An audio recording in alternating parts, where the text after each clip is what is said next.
state of anxiety has reached its peak in the Spanish national team due to Rodri's physical condition. Jesus Christ. The national team's coach technical staff are looking for ways to not put pressure on Rodri, blah blah blah. They want to rely on Rodri without exhausting him physically. Now, I'm sure you guys all know who Rodri is if you clicked on this video. He is done. For those who don't know, Rodri has played 93 games since the start of 2023. That is not healthy. Let me tell you that. And what this is pretty much saying is, yeah, we're gonna use Rodri in the Spanish national team, but he's dead. His legs are gone. And this is very similar to what Liverpool did with Firmino, where they absolutely ran him into the ground, and then by the time he was done, he was only like 28, 29 or something like that. He was already done. He was washed. Remember R9, yeah? R9, very different circumstances, but by the time R9 was like 26 years old, he was done. He was done. So we're talking about a player here who we are potentially running into the ground, who will have an early prime, who will never be good world class anymore by the time he is 30. By the time he is 30, he could be done. He could be just done because of how we are treating him physically. And this isn't as simple as just get someone to rotate him with, yeah? Because this is overtraining syndrome. Overtraining syndrome is basically where you put so much pressure on your muscles that they don't have enough time to heal before you start putting pressure on them again. And it causes deterioration in your muscles. If that deterioration takes long enough, it can become permanent damage. Permanent damage to your muscles, to your tendons, and to what have you. And recovering, like you can see here, can take anywhere from a few weeks, okay, so we give him a few weeks, to months. And now what I mean with months is anywhere between 1 month and 24 months. So 24 months, that's about 2 years.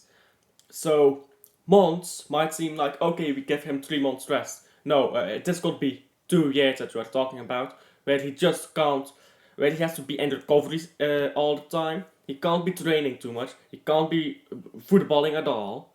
We are talking about a player who is in an absolute condition where he could be, no, sorry, he will be absolutely done with football in a few weeks from now, in a few months from now, I mean, if we keep playing him like this. He will be done. This is the same what Liverpool did with Firmino, and I can't stand watching this happen now with Rodri. He is a great, great player. So we have to buy him backup, and we have to play Rodri little, and we have to play him only in the big games. I think in the first 3 months of the Premier League season, he should barely play. And that's not because I think he's bad. I think it's because he's run into the ground. He's run into the mud. He can't do it anymore. You're probably talking about a 3 month period in the Premier League where Rodri is playing, say, maybe like 5 games, 5, 6 games. That's not a lot. So, in those first 3 months, 5, 6 games, how are we going to overbridge that period? Is the first question. How good is Bruno Guimaraes going to be for us to overbridge that period and get enough points? Because we know at the end of the season we will play catch up anyways. We always do that, right? But we need to be within a certain range of points in order to catch up successfully. So the question is, how good is Bruno Guimaraes then going to be to allow us to play catch up? And once we have to start playing catch up, can we rest Rodri? Are there moments when we play smaller teams during that last phase of the season where you can say Rodri doesn't have to play? That all depends on how good Bruno Guimaraes is. And if we don't sign Bruno Guimaraes, well, then we're fucked, aren't we? So, who else can we get? Maybe Frankie de Jong? He's made of glass. He's been run to the ground himself. So, who are we looking for, first of all? Maybe the Kuiper. I think the Kuiper is a quality player, but he's not experienced enough for the Premier League.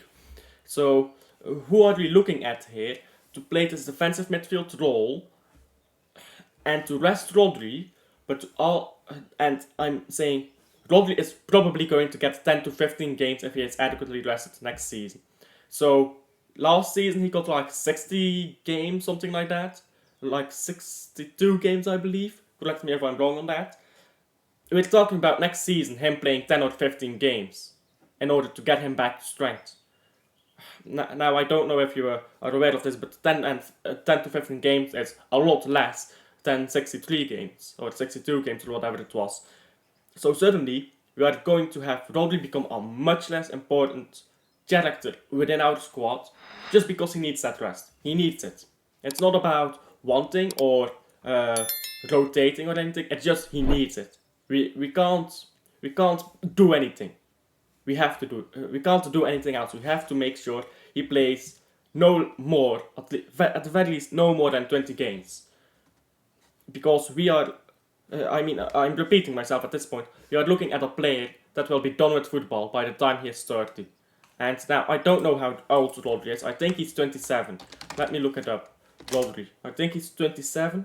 Yep, he's 27 right now.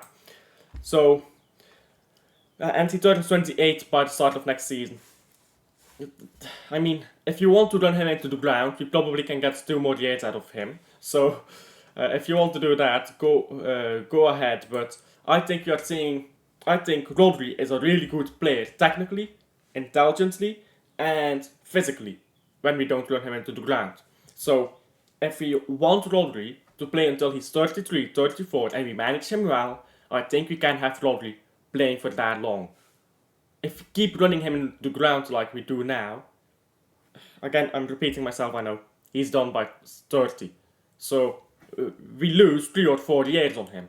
I mean, those last 2 years are probably as a rotational player anyways, but we still lose 2 years as him as a starter and 2 years as him as a rotational player. Where do we go from there? Yeah, we have to get a new defensive midfielder, and it has to be a quality defensive midfielder. I am talking about probably either going for the next generation, which is going to be the Kuiper, because not a lot of people seem to watch the Kuiper. He plays as left back, but I tell you one thing, when he steps into midfield is when he's actually the best, and I think the Kuiper, his defending is so good. I think he can be a world-class defensive midfielder. I think he's played in the completely wrong position. But for that to happen, he should come to a big team where he can learn the trade. My problem with the Kuiper is if we bring him in, we need to first give him minutes and stuff. Will he be good enough from the first game of the season to probably the 25th game of the season or something like that to get us enough points in order to be close enough for when Rodri takes over again for us to catch up? And I don't quite know if the Kuiper is that good. I think he has the potential to be that good, but he's not that good yet. He's like 20 years old. Then I look at Bruno Guimaraes. Bruno Guimaraes is absolutely that good. He's going to be more expensive. He has less potential than the Kuiper in my opinion, as someone who has watched both quite frequently. And he's going to be able to come in immediately though, so he's the immediate fix. But what if we don't get him? There aren't really midfielders that we can get. I mean, Camavinga isn't coming to us. I guess Joshua Kimmich maybe. So I'm not quite sure about that, but I'm just talking about stuff that I'm not quite sure about at this point. So I think I'll just end the video there.